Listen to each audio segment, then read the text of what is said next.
There's a thought that visits you late at night when the house is silent and the budget is balanced and everything looks right on paper. It whispers, "You did what you were supposed to do. So why does it still feel like something's missing? You've been faithful. You've tithed when it hurt. You've saved when others spent recklessly. You've prayed over decisions, resisted impulse, honored the principles you were taught. And yet, somewhere beneath the discipline and the obedience, there's an ache you can't quite name, a quiet disappointment that feels almost blasphemous to admit. Here's the lie you've been living under without knowing it. You believed that if you handled money correctly, it would eventually handle you. That provision would produce peace, that a certain balance would deliver the settledness your soul has been searching for. You turned money into a test you could pass, a metric that would finally confirm you were doing life right. And Scripture never promised you that. Listen carefully. Chaos repels blessing. Order attracts it. But order without understanding is just performance. And that's what most believers have been doing. Performing financial obedience while carrying a private suspicion that God's silence about their bank account means something about their standing before Him. Proverbs 13:22 says, "A good person leaves an inheritance for their children's children, but a sinner's wealth is stored up for the righteous." Read that again. This is not poetry. This is law. It describes a transfer mechanism, a principle governing how resources move across generations and between the obedient and the foolish. It doesn't say the righteous will feel peaceful about it. It doesn't promise that inheritance will arrive on your preferred timeline. It declares a reality. Faithful stewardship positions you in the path of transfer, whether you feel it or not. But here's what you missed. You read verses like that and made them about you, about whether you were good enough, about whether your account balance reflected God's approval. You confuse stewardship with identity, and that confusion has cost you years. Stop trying to feel blessed. That's not the instruction. The instruction is to align yourself with the laws that govern increase, whether or not they produce the emotional result you've been waiting for. Do you know why most people learn biblical money lessons too late? Not because they're lazy, not because they're greedy, but because the lessons contradict what they secretly hoped money would prove. They wanted money to validate their sacrifices, to justify the seasons of restraint, to demonstrate that God noticed. And when it didn't, when provision came without the accompanying sense of divine approval, they felt cheated. You weren't cheated. You were confronted. Here's what I need you to hear. The unease you feel is not evidence of failure.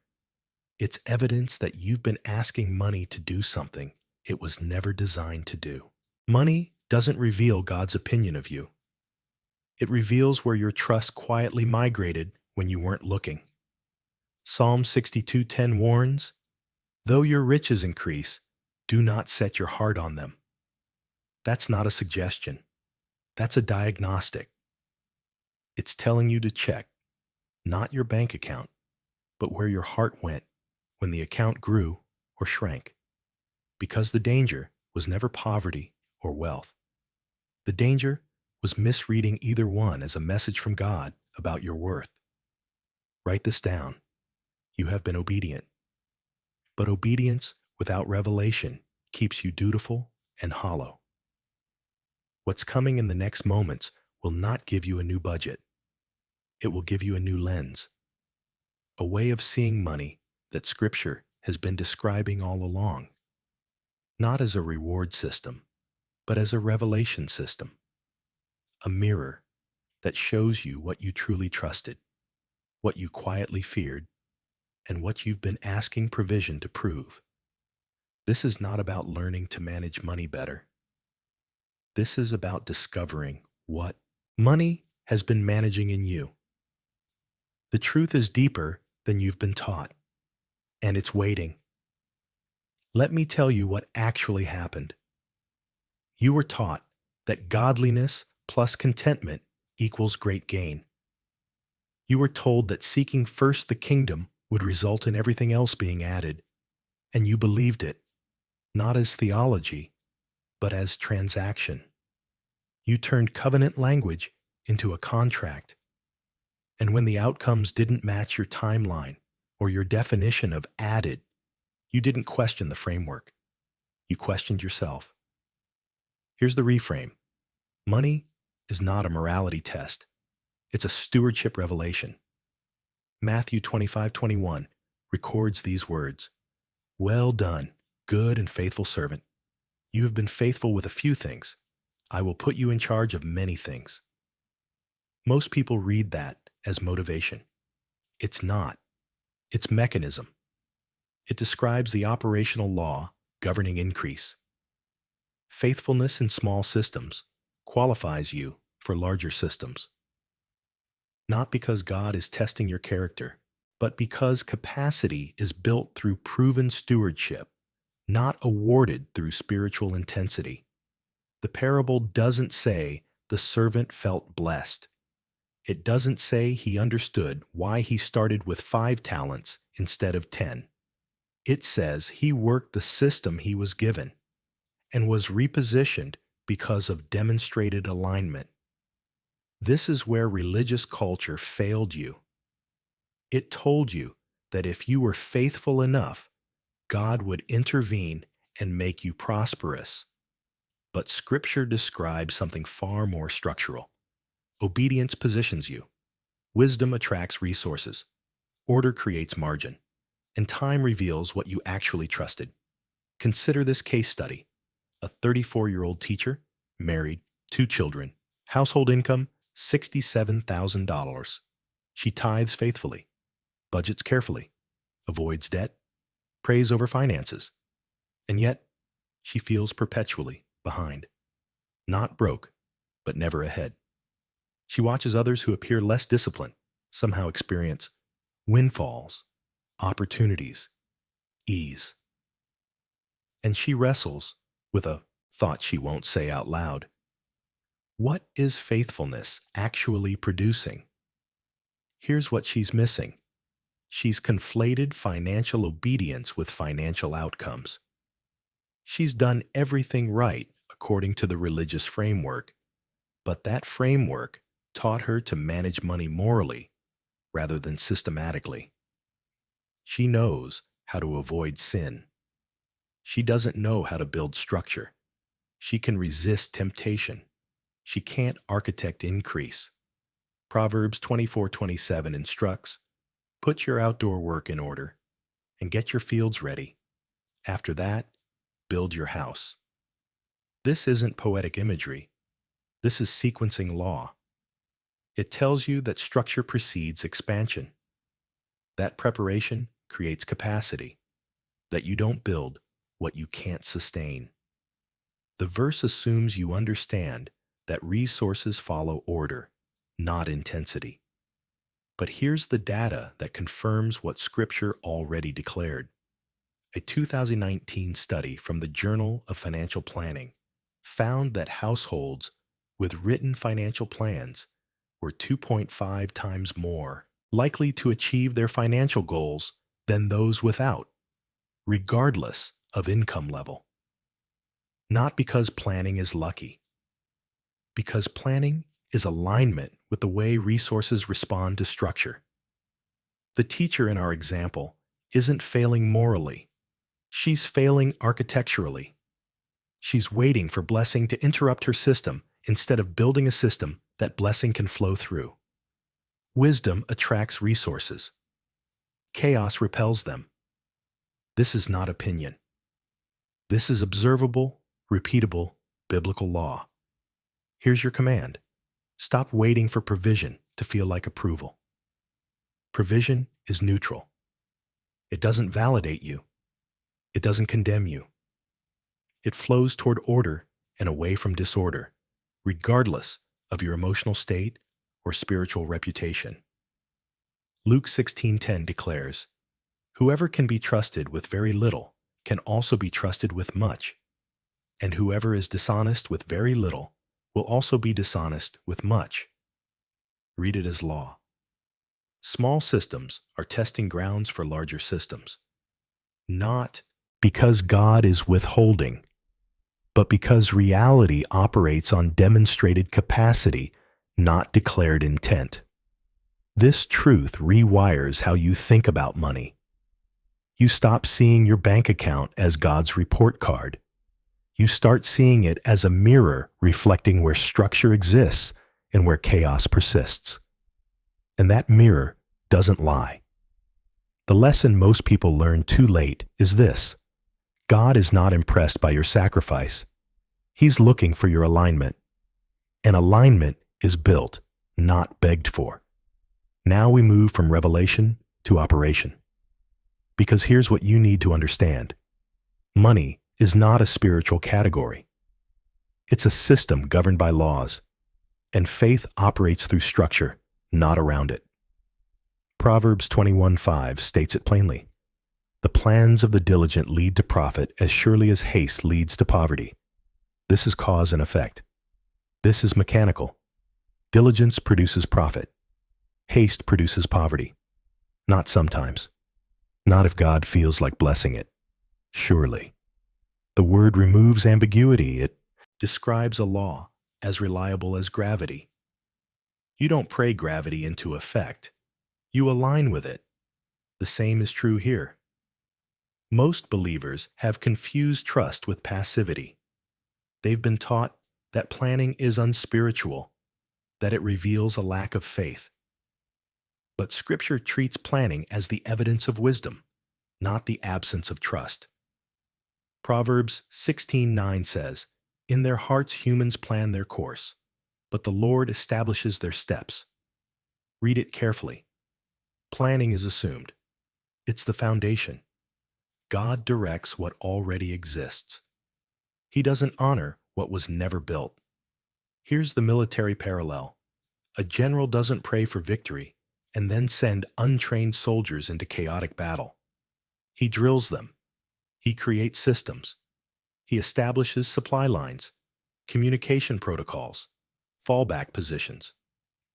The prayer is offered over a structure, not instead of one. Faith doesn't replace strategy. It sanctifies it. Your finances work the same way. Stop treating your budget like it's optional. Stop viewing automation as unspiritual.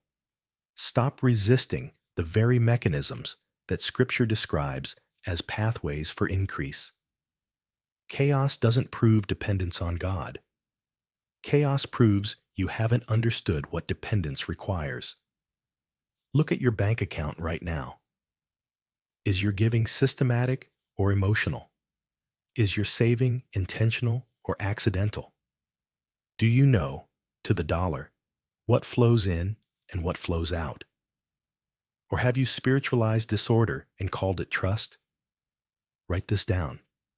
Faith without structure is presumption. Structure without faith is control. But faith expressed through structure is alignment, and alignment positions you in the flow of what God has already set in motion.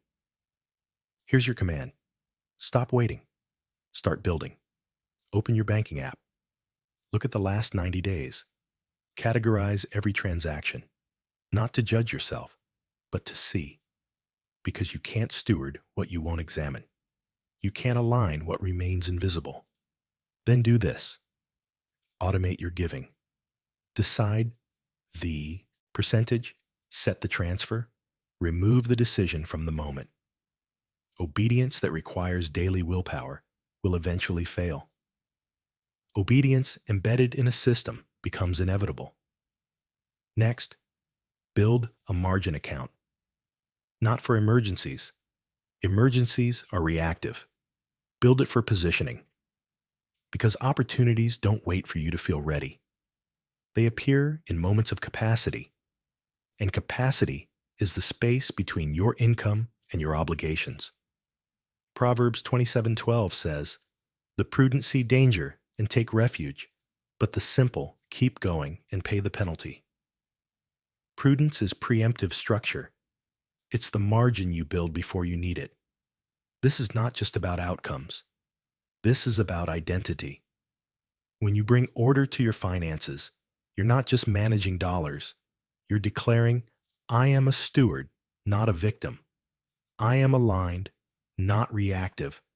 I operate under law, not luck." The lesson most people learn too late is this: your financial life doesn't change when your income changes. It changes when your relationship to structure changes. You can double your salary and still live in chaos. Or you can build a system at $40,000 that becomes a foundation at $140,000. Money is a system. Systems respond to order. Order is built through discipline. And discipline is simply obedience made repeatable. This is not theory.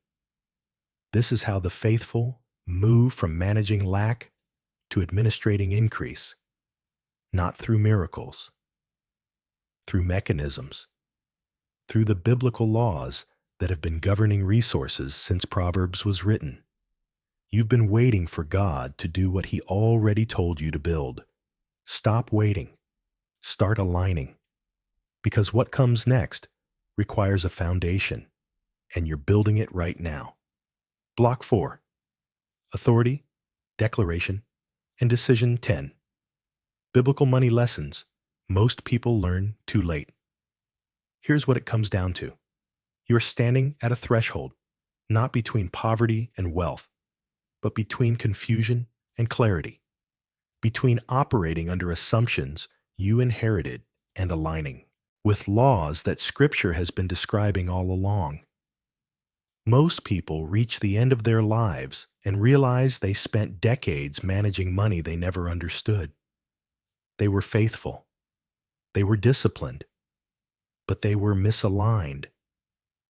And misalignment doesn't just cost you years. It costs the generations that come after you. Proverbs 13:22 comes back into focus now with different weight. A good person leaves an inheritance for their children's children, but a sinner's wealth is stored up for the righteous. This is not about being wealthy. This is about being positioned. It's about building something that outlasts your lifetime, something that carries weight beyond your final breath. The question is not whether you'll be comfortable. The question is whether what you're building will transfer. And transfer requires more than income. It requires architecture. It requires systems that function without you. It requires you to stop seeing money as a test of your spirituality and start seeing it as a tool for extending your obedience across time. This is the lesson learned too late. Your legacy is not what you earned. It's what you structured. You can make $1 million and leave chaos.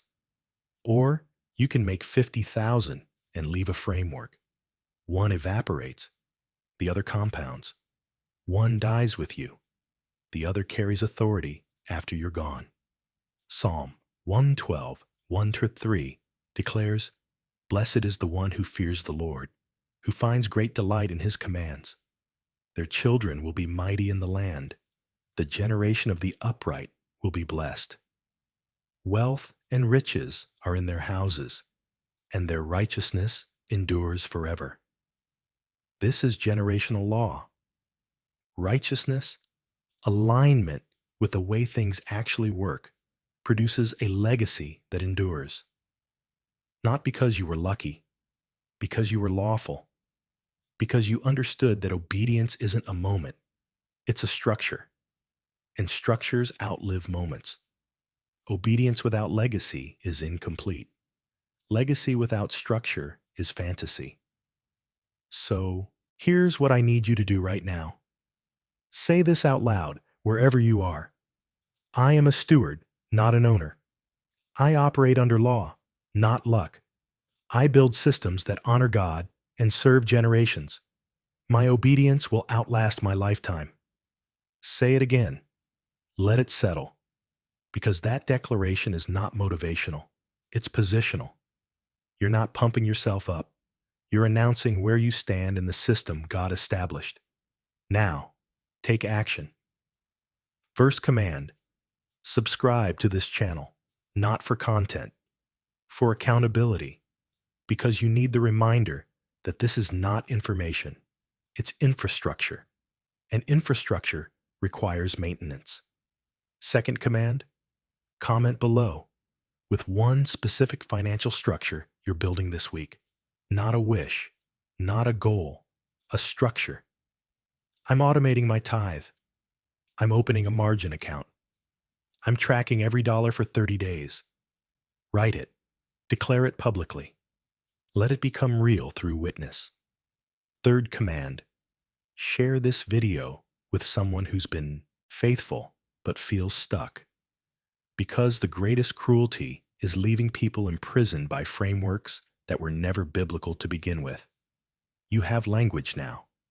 Give it away.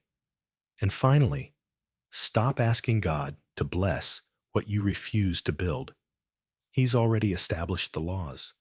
He's already described the mechanisms. The diligent profit. The planners succeed. The faithful are positioned for transfer. These are not prayers to repeat. These are realities to align with. You don't need a miracle. You need a decision. The decision to stop spiritualizing disorder. To stop waiting for provision to feel like approval. To stop expecting increase without structure. To stop treating legacy as something that happens to you instead of something you architect intentionally. The biblical money lessons most people learn too late are not hidden. They've been written in Scripture for thousands of years. The tragedy is not that they're difficult. The tragedy is that they contradict what people secretly hoped money would prove. And by the time they realize money was never the point, it was the mirror. Decades have passed. You don't have decades. You have today. Build accordingly.